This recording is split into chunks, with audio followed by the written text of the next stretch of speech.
Joel, I had the pleasure of being at the Farm to Plate Exchange yesterday up at Queenscliff, put on by the girls at Regionality.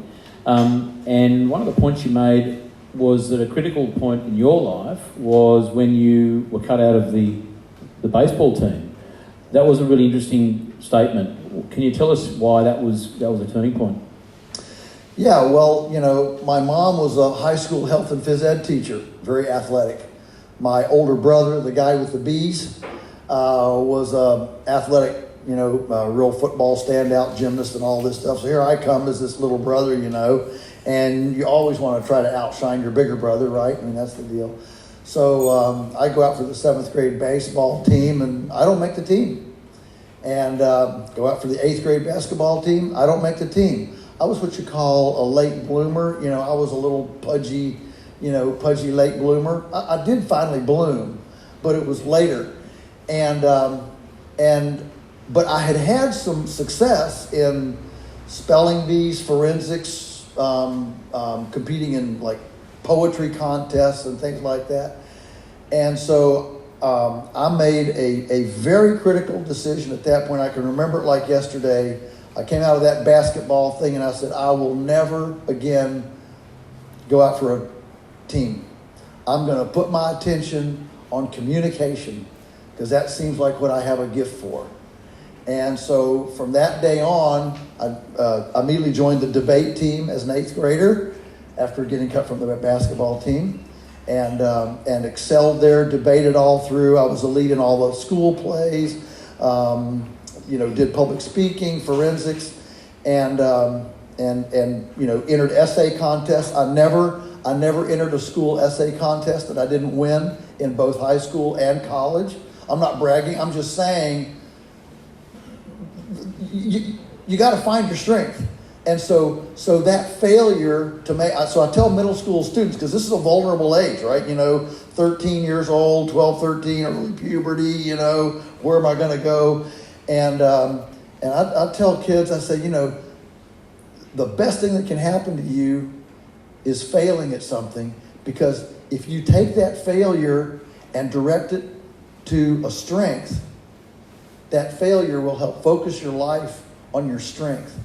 And instead of trying to adjust for your weakness, if you leverage your strength and then find a partner that can be strong where you're weak, you'll actually go a lot farther. And so it was critical in focusing my life and attention in where I had a gift and a talent in communication. So I'm really thankful for that failure.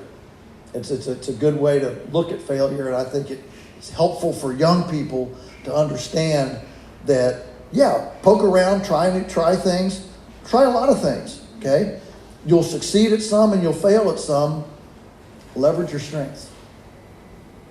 One of your comments yesterday was a wrong decision is better than no decision, which sort of relates to that, isn't it? Like, you're going to make a mistake, but just do it. Yeah, well,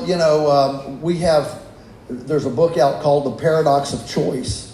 The Paradox of Choice, and we have a new phrase now, the paralysis by analysis. I mean, think about living here 600 years ago as an Aboriginal. Think of how many choices you would have had. A few, but not a lot. Today, we are literally inundated with choice, from what movie to watch, to what car to drive, to what vocation to have, who to marry, where to live, all sorts of choice. And sometimes that can literally paralyze us because it's just, it's overwhelming. And so there's a new, pretty much an agreement among self-help gurus to try to counteract that, to realize, make a decision. And it's okay to make a wrong decision.